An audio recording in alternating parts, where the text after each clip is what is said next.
Pakistan history culture and government, آپ کی history book کا پارٹ 2، اس کا چیپٹر نمبر 5، پارٹ سی، برٹش ڈٹرمنیشن، برطانوی عزم۔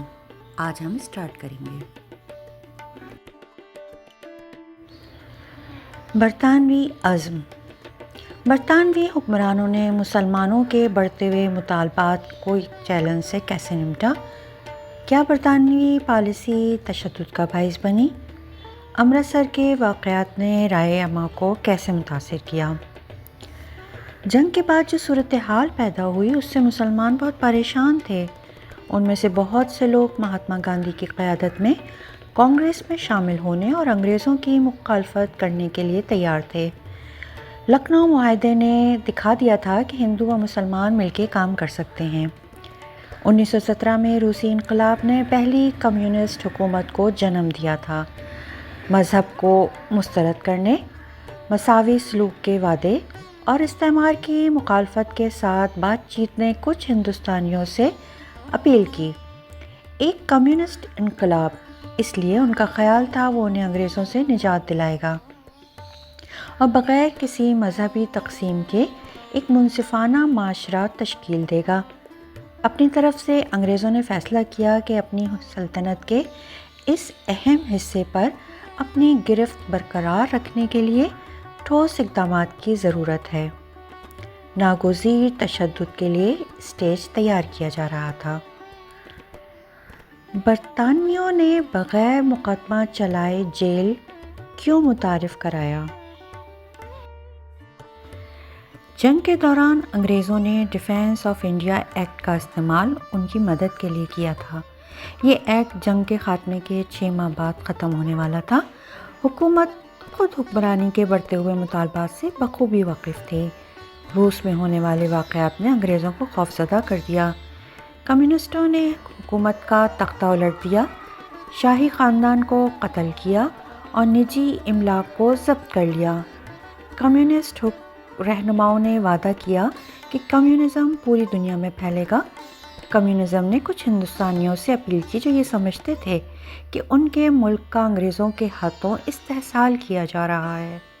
انگریزوں کو خدشہ تھا کہ کمیونسٹ ایجیٹیشن کی وجہ سے بڑھتی ہوئی بدامنی بھڑک اٹھے گی اور مسلح جدوجہد کا باعث بن سکتی ہے۔ 1918 میں جسٹس رولٹ نے صورتحال کو دیکھا اور احتجاج کرنے والوں سے نمٹنے کے لیے سخت نئے قوانین کی سفارش کی۔ 1919 میں اس کی تجاویز قانون بن گئیں، جنہیں رولٹ ایکٹ کہا جاتا ہے۔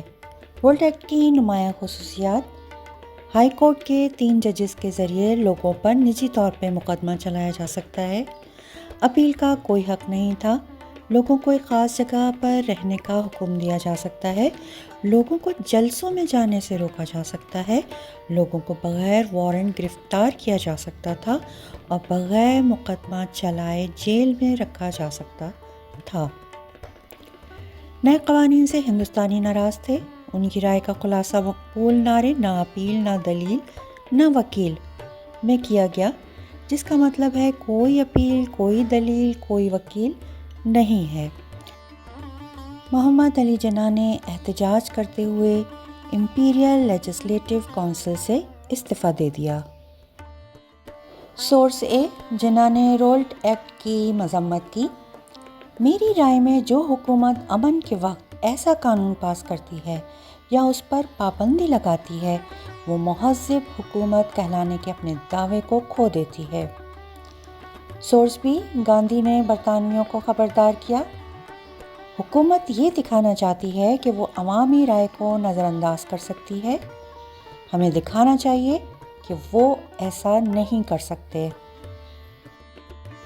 بڑھتے ہوئے تشدد کا ذمہ دار کون تھا؟ 1919 میں ہندوستانیوں کو 2 بنیادی شکایات تھیں۔ انگریز جنگ کے دوران ہندوستانی حمایت کو خود مختار حکومت کے کسی حقیقی اقدام سے بدلہ دینے میں ناکام رہے تھے۔ برطانیہ نے رولٹ ایکٹ جیسے جابرانہ اقدامات کے ذریعے احتجاج کا جواب دیا۔ یہ سب احتجاج میں اضافے کا پابند تھا۔ جیسے جیسے غصہ بڑھتا گیا، انگریز اور ہندوستانی دونوں ہی تشدد کے مجرم تھے۔ امرتسر میں ہونے والے بدترین واقعے نے تمام مذاہب اور نظریات کے حامل ہندوستانیوں کو مشتعل کر دیا۔ امرتسر میں ہونے والی ہلاکتوں کا ذمہ دار کون تھا؟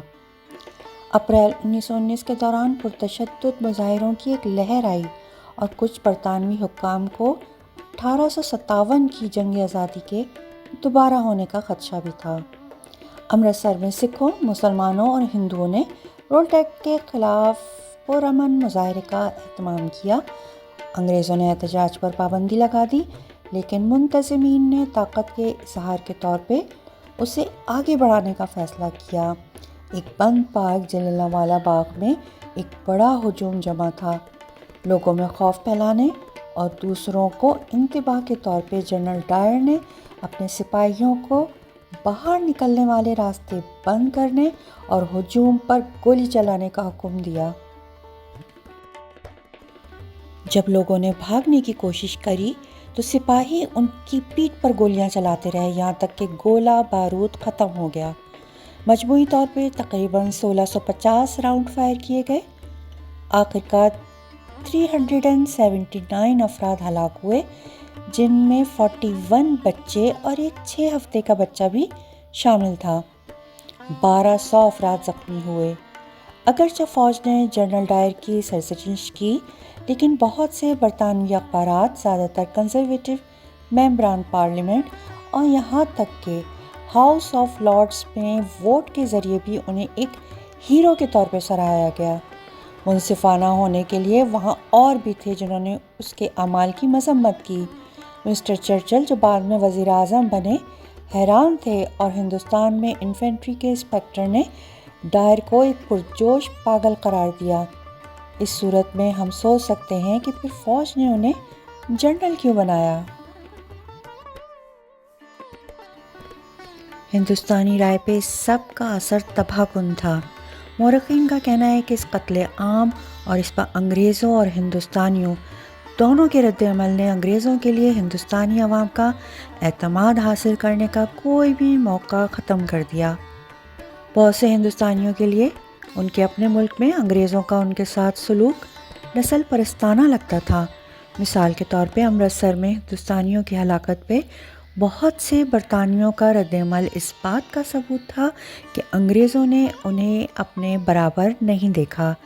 اب یہ بات تھی کہ انگریز کب نکلیں گے اور کب نہیں۔ سورس سی ہے جنرل ڈائر کی گواہی۔ صورتحال بہت سنگین تھی۔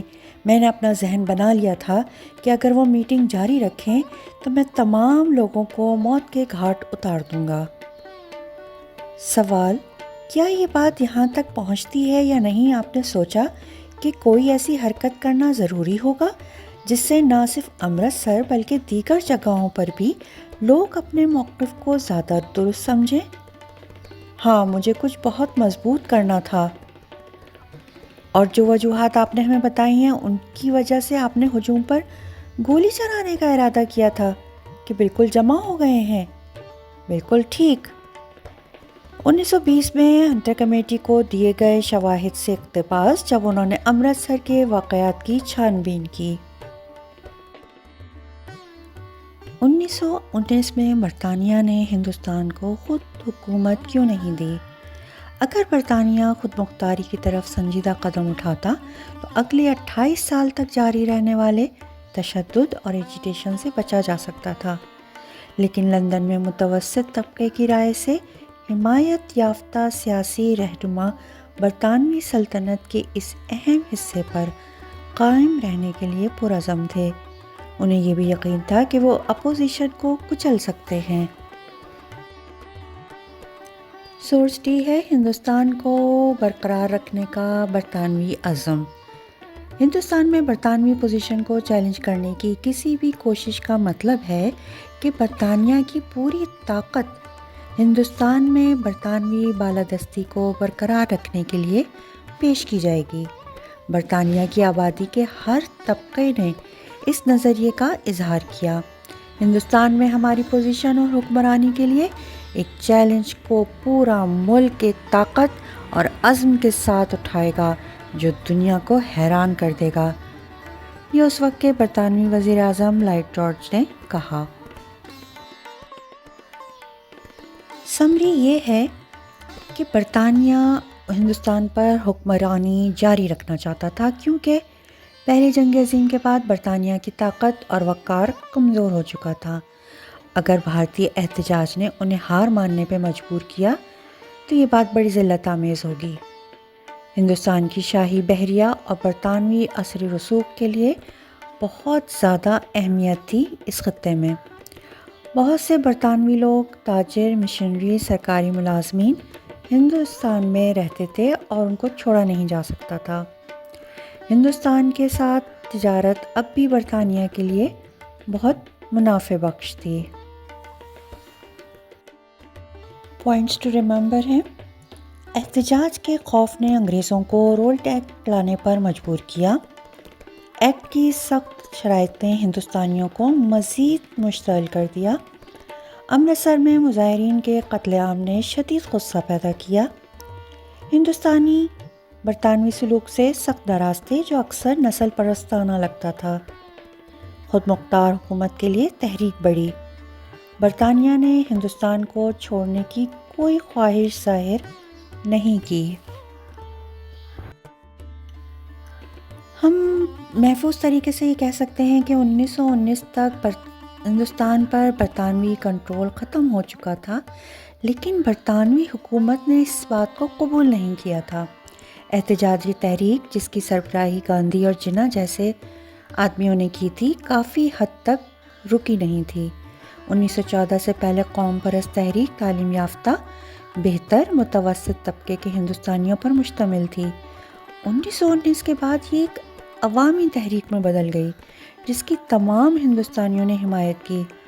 احتجاج کی شکلوں پر دلائل بھی خود حکومت کے زبردست مطالبے کو روک نہیں سکے۔ برطانوی حکومت کے بہت سے اقدامات نے اپنے لیے معاملات کو مزید خراب کر دیا۔ چیپٹر 5 کا پارٹ سی یہیں کمپلیٹ ہوتا ہے۔ نیکسٹ ویڈیو میں ہم چیپٹر 5 کا پارٹ ڈی، دا خلافت movement and the naan cooperation campaign start کریں گے۔